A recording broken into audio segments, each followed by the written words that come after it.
오늘 하나님께서 우리에게 주시는 말씀 고린도 후서 11장 22절에서 31절입니다. 그들이 히브리 사람입니까? 나도 그렇습니다. 그들이 이스라엘 사람입니까? 나도 그렇습니다. 그들이 아브라함의 후손입니까? 나도 그렇습니다. 그들이 그리스도의 일꾼입니까? 내가 정신 나간 사람같이 말합니다마는 나는 더욱 그렇습니다. 나는 수고도 더 많이 하고 감옥살이도 더 많이 하고 매도 더 많이 맞고 여러 번 죽을 뻔하였습니다. 유대 사람에게서 마흔에서 하나를 뺀 매를 맞은 것이 5번이요 채찍으로 맞은 것이 3번이요 돌로 맞은 것이 1번이요 파선을 당한 것이 3번이요 밤낮 꼬박 하루를 망망한 바다를 떠다녔습니다. 자주 여행하는 동안에는 강물의 위험과 강도의 위험과 동족의 위험과 이방 사람의 위험과 도시의 위험과 광야의 위험과 바다의 위험과 거짓 형제의 위험을 당했습니다. 수고와 고역에 시달리고 여러 번 밤을 지새우고 줄이고 목마르고 여러 번 굶고 추위에 떨고 헐벗었습니다. 그 밖의 것은 제쳐놓고서라도 모든 교회를 염려하는 염려가 날마다 내 마음을 누르고 있습니다. 누가 약해지면 나도 약해지지 않겠습니까? 누가 넘어지면 나도 애타지 않겠습니까? 꼭 자랑을 해야 한다고 하면 나는 내 약점들을 자랑하겠습니다. 영원히 찬양을 받으실 주 예수 아버지 하나님, 예수의 아버지 하나님께서 내 말이 거짓말이 아님을 아십니다. 아멘. 감사의 달 11월입니다. 지난 주일은 한 과부가 자신의 전부를 드렸듯이 우리를 위해서 당신의 전부를 내어주신 우리 주님을 생각하면서 우리가 감사의 이유를 찾아보았습니다. 그리고 다음 주일은 추수감사주일로 지키는데 지난 주일부터 시작해서 다음 주일까지 연속해서 감사라는 주제로 말씀을 전하려고 합니다. 감사와 기쁨은 세트라고들 하는데 감사의 기운이 우리 마음에 또 우리 교회에 가득해서 우리 모두에게 기쁨도 넘치는 그런 풍성한 가을 계절이 되기를 바랍니다. 거의 20년이 지났지만 우리는 여전히 2002년 월드컵 축구를 기억하고 있습니다.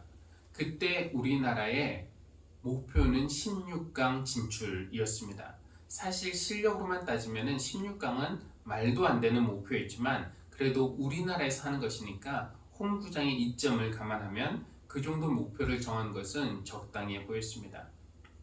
그리고 놀랍게도 기적이 일어났어요. 16강 목표 달성한 것입니다.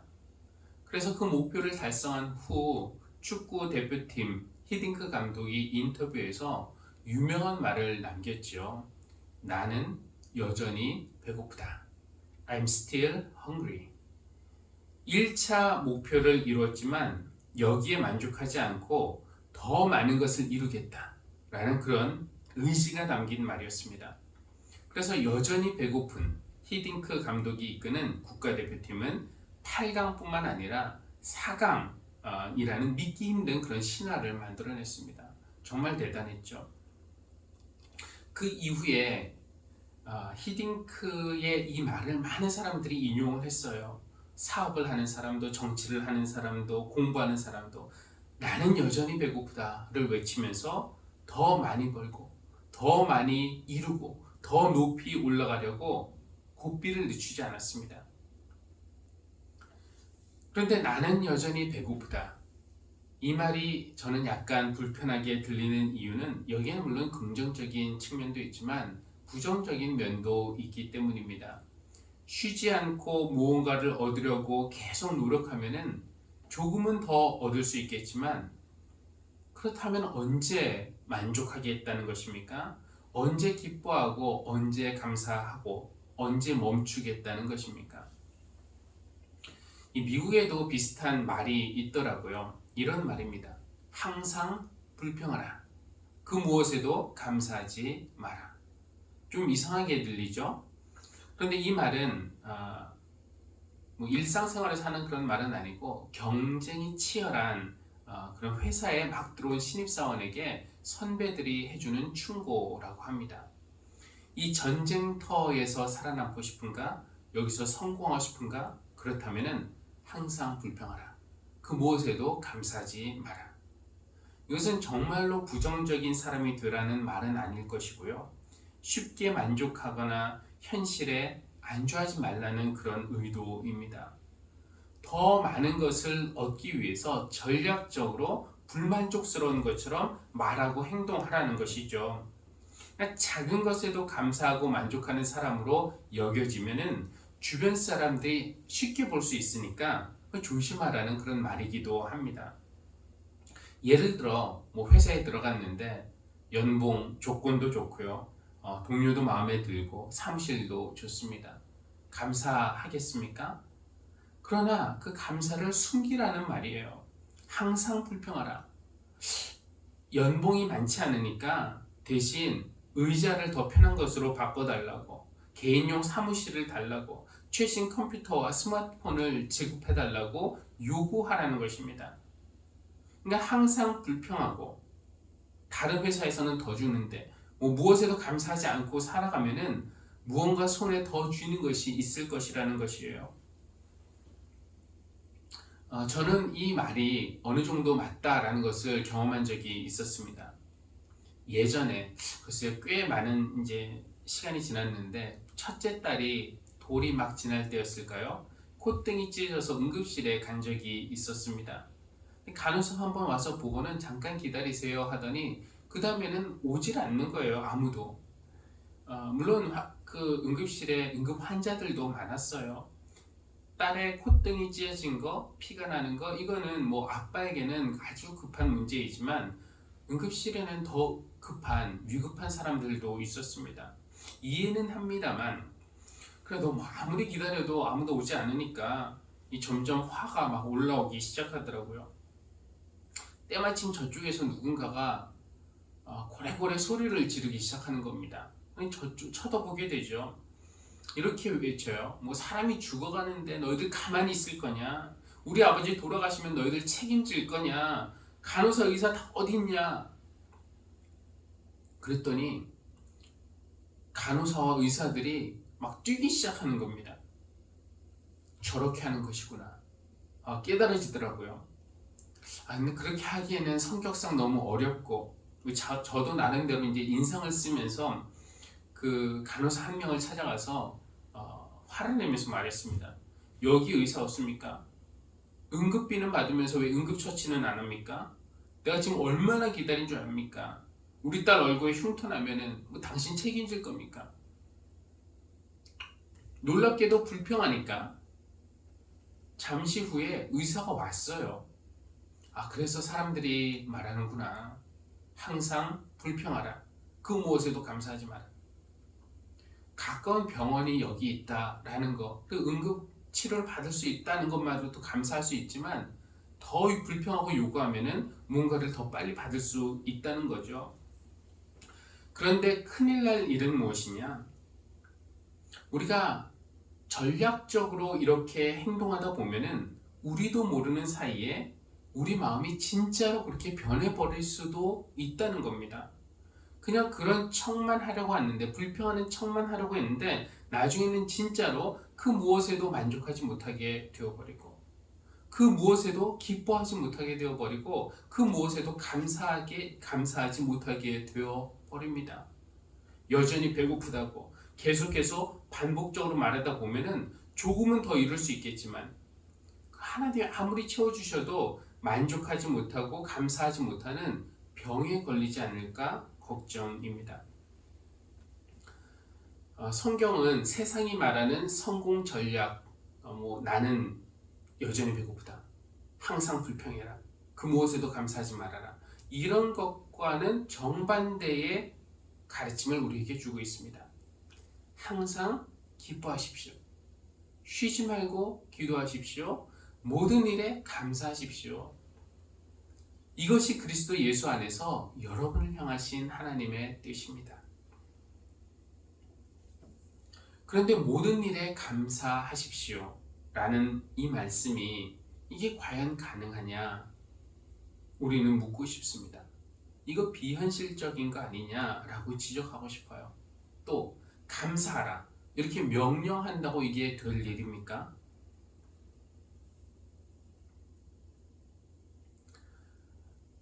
그렇습니다. 감사라는 것은 어떻게 보면은 마음의 일이고 감정의 일인데 이게 저절로 우러나와야지 감사라고 명령한다고 될 일은 아니에요. 아, 내가 참 감사해. 이렇게 스스로 말할 수 있지만, 야, 너 감사해라. 이렇게 명령한다고 해서 우리 마음에 그 감사의 마음이 막 생기는 거는 아니지 않습니까? 물론 감사하는 흉내는 낼 수 있고요. 빈말로 감사하다고 말할 수는 있습니다. 뭐 감사한 척도 할 수 있어요. 그러나 명령한다고 이 없던 감사가 막 생기는 것은 아닙니다. 그럼에도 불구하고 성경은 우리에게 모든 일에 감사하십시오 라고 거의 명령조로 말합니다. 왜 감사를 명령했을까요? 우선 이런 명령을 하셨다는 것은 때로는 감사하기 힘든 상황이 있다는 것을 인정하는 것입니다. 매일 좋은 일, 감사한 일, 기쁜 일만 생기면 얼마나 좋겠습니까? 그러나 우리는 자주 감사하기 힘든 그런 상황들을 만나요. 뭐 교통사고로 사랑하는 사람 혹은 내가 다치거나 심지어 생명을 잃는 일, 병으로 쓰러져서 건강을 잃는 일, 경제적으로 쪼들리거나 손해를 보는 일, 미움받는 일, 오해받는 일, 조롱당하는 일, 배신당하는 일, 소외당하는 일, 하는 일도 또 자녀도 내 마음대로 되지 않는 일, 감사하기 힘들고 기뻐하기 힘든 그런 상황들이 너무 많아요. 이런 외부적인 상황도 문제이지만 또 우리 감정도 문제입니다. 인간은 감정의 동물이어서요. 내 의지가 내 감정을 지배하기보다는 우리 감정의 기복에 따라서 우리 삶에 영향을 받습니다. 의지적으로는 감사해야지, 감사하고 싶어도 감정이 안 되면은 안 되는 거죠. 그러니까 감사할 때도 있고 감사하지 않을 때도 있는 것은 어찌 보면 당연한 일입니다. 인간의 그 감정 기복 때문에 늘 감사하기 어렵다라고 말하는 그런 사람을 본 적이 있습니다. 그는 자신이 우울증에 걸렸다고 말을 해요. 그런데 사실 뭐 의사의 진단을 받은 것도 아니고 약을 먹은 것도 아니었습니다. 그냥 스스로 진단을 한 거예요. 그분이 실제로 의사를 찾아가면 우울증 진단을 받을지 안 받을지는 모르겠습니다만 정신질환으로서 우울증과 또 일상에서 누구나 느낄 수 있는 우울한 감정, 이것은 좀 구별할 필요가 있을 겁니다. 우울증은 전문가를 찾아가야만 하죠. 그러나 때때로 우울함을 느끼는 사람은 이 감정을 잘 관리하고 또 노력하면은 여기에서 어느 정도 쉽게 벗어날 수가 있습니다. 그런데 그런 사람들을 관찰해 보면은 그 감정에서 탈출하려는 시도와 노력보다는 그냥 그 감정 안에 머물러 있으려는 경향이 있습니다. 난 우울하니까 이래도 괜찮아. 저는 뭐 잘 모르겠지만 우울해지려고 할 때 우울한 음악을 듣는 것은 그것이 내 마음을 잘 표현해 주기 때문에 어느 정도 치료 효과가 있을까요? 아니면은 나를 더 슬프고 우울하게 만들까요? 당신이 만약에 구덩이에 빠졌다면은 가장 먼저 첫 번째로 해야 할 일은 더 파고드는 것을 멈추는 일이다 라는 그런 말이 있는데요. 이것은 이제 실제 구덩이에 빠질 때만 적용할 수 있는 말은 아니고, 만일 우울함에 빠진 자신을 발견하면은 거기서 서둘러 나와야지 라고 하는 것보다 더 먼저 할 일은 더 깊이 빠지지 않도록 웅덩이를 자꾸 파는 그 일을 멈추는 것이라는 겁니다. 그냥 혼자 뭐 술을 마신다든지 슬픈 음악을 틀어놓고 계속 틀어놓는다든지, 이건 우울함뿐만 아니에요. 미움 혹은 분노, 이 구덩이에 빠진 사람을 살펴보십시오. 자꾸 그 미움을 키워나가려고 그 분노를 정당한 것이라고 생각하면서 그 구덩이를 파고 들어가면은 나중에는 이 원수를 갖고 싶은 앙심의 구덩이로 깊어지는 겁니다. 또 외로움이라는 그 구덩이에 빠지면은 처음에는 이제 쉽게 빠져나올 수 있는 그런 깊이이지만 자꾸 자기를 더 외롭게, 나는 원래 이러니까, 아무도 날 좋아하지 않아. 이러면서 더 깊이 파고 들어가면은 이것이 결국은 단절과 소외라는 그런 구덩이를 만들어 버립니다. 오해의 구덩이에 빠진 사람은 거기에서 오해를 멈춰야 되는데, 이건 오해일 수도 있어. 더 깊이 가지 말자. 이렇게 멈춰야 되는데 자꾸 거기 파고 들어가면 오해가 또 다른 오해를 낳고, 그것이 결국은 어떤 대상에 대한 미움과 편견으로 굳어져 버립니다. 그래서 우리의 삶을 더 불행하게 만들어 버립니다. 해결 방법은 무엇일까요? 저는 오늘 성경 말씀이 제시하는 해결 방법은 항상 기뻐하고 모든 일에 감사하는 것이라고 믿습니다. 항상 기뻐하거나 모든 일에 감사하는 것.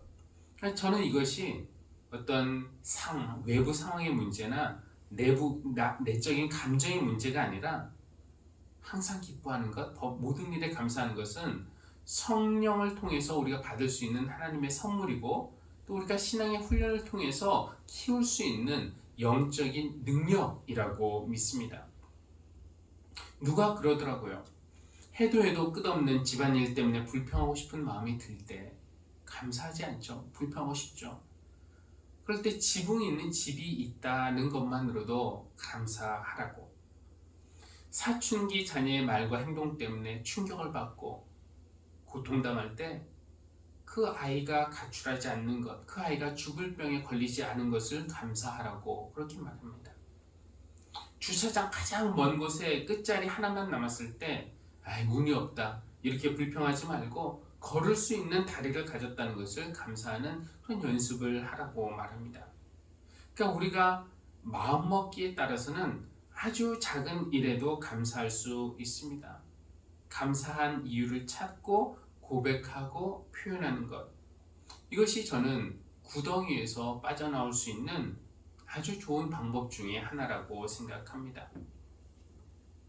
물론 벼랑 끝에 선 것처럼 위태한 그런 상황, 캄캄한 어둠 속에서 끝나지 않은 터널을 지나는 것처럼 갑갑한 시간을 보내고 있는 분들에게 감사의 이유를 찾아보십시오. 감사의 이야기를 들려주십시오.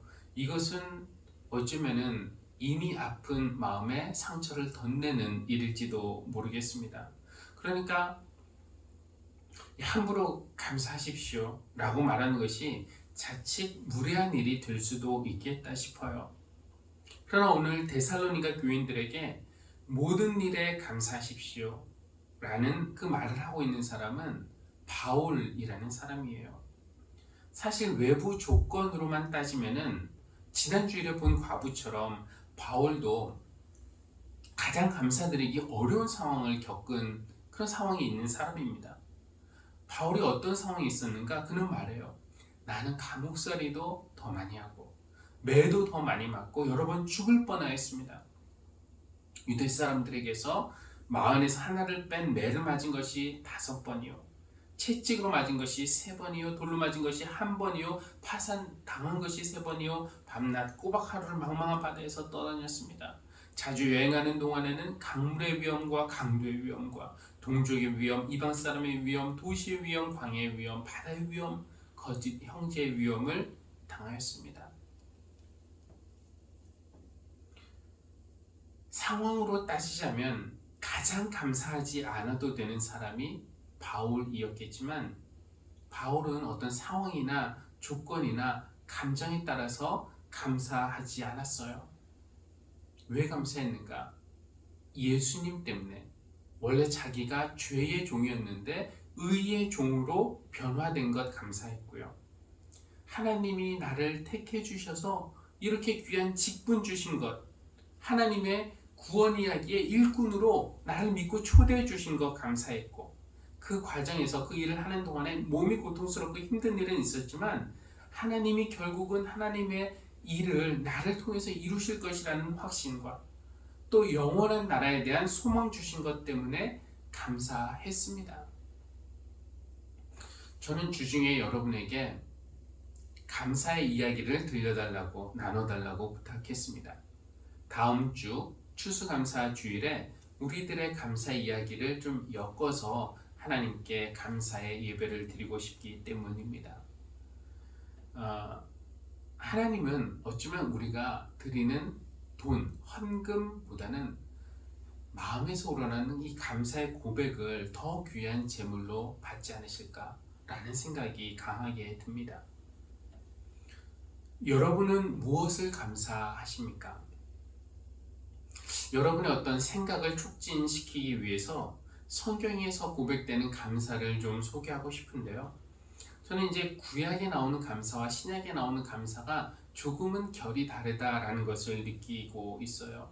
구약에 나오는 감사가 주로 부르짖을 때, 고난 중에서 부르짖을 때 응답해 주신 것 감사, 악인의 공격으로부터 구원해 주신 것 감사, 힘과 방패와 피난처가 되어 주신 것 감사, 슬기로운 말씀을 배우고 그 말씀에 의지해서 곤경에서 벗어날 수 있는 것 감사, 지혜와 분별력을 주신 것 감사, 이런 감사의 고백들이 시편의 구약에 많이 나옵니다. 주로 생활의 어려움에서, 실질적인 어려움에서 도와주시고 보호해 주신 것에 대한 감사가 많은데, 신약에서 고백되는 감사의 내용을 보면은 조금 더 신앙적인 그런 감사라고 할 수 있을 것 같아요. 그것은 어쩌면 신약 성서의 대부분을 쓴 바울의 영향일 수도 있겠는데, 방금 말씀드린 것처럼 신약에서 발견되는 감사는 죄에서 구원해 주셔서 의의 종이 되게 하신 것 감사하고, 예수 그리스도의 개선 행렬에 참여하게 해주신 것 감사하고, 하나님의 일에 불러주시고 일을 맡겨주시고 그 나를 믿고 일을 맡겨주신 것 감사하고, 이 땅이 아니라 하늘나라의 시민권자가 되게 하신 것 감사하고, 영원한 소망에 대해서 감사하고, 이런 고백, 감사의 고백들을 발견할 수가 있습니다. 무엇이든지 연습하고 훈련하면 더 쉬워지듯이 감사도 이게 뭐 태어나면서부터 저절로 되는 것이 아니라 연습과 훈련이 필요합니다. 그래서 성경은 모든 일에 감사하십시오 라고 명령하지만, 처음부터 모든 일에 감사하기는 어려울 것 같아요. 그러나 우리가 감사 연습을 통해서 얼마 후에는 여러 가지 일에 감사할 수 있고, 그 다음에는 많은 일에 감사할 수 있고, 그 다음에는 대부분의 일에 감사할 수 있고, 결국에는 모든 일에 감사할 수 있게 될 것입니다. 슬픔이나 우울이나 불평도 전염성이 강하지만 그것만큼 강한 전염성을 가진 것이 감사입니다.